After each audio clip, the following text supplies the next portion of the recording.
Dit-on, dans le cas du débat sur la réforme des retraites, elle a peut-être permis d'apaiser les esprits. L'Assemblée nationale théâtre hier d'un nouvel incident, un de plus. Au départ, il y a l'intervention du député de la France Insoumise, Aurélien Saint-Toul, sur le cas de ces salariés morts au travail. Pour lui, un seul responsable, c'est le ministre Olivier Dussopt, qualifié d'assassin. Extrait.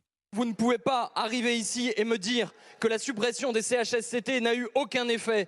Ce sont 150 orphelins, veuves en plus, et vous avez la responsabilité de ces choix politiques.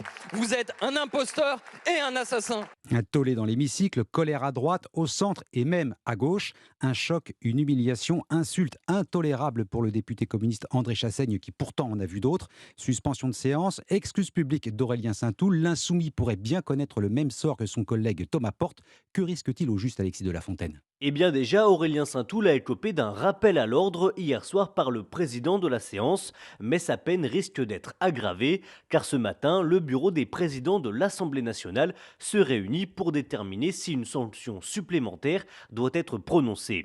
Pour Olivier Marleix, membre du bureau et patron des Républicains, c'est nécessaire. Quel exemple on donne?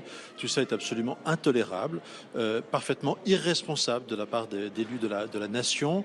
Donc j'espère qu'il y aura une sanction d'apporter à ces propos et j'espère qu'on viendra à la raison. Il faut que les députés de la France Insoumise se rendent compte non seulement de l'image mais de la violence qu'ils créent. Alors ce matin, Aurélien Saint-Toul risque la même punition que son collègue insoumis Thomas Porte.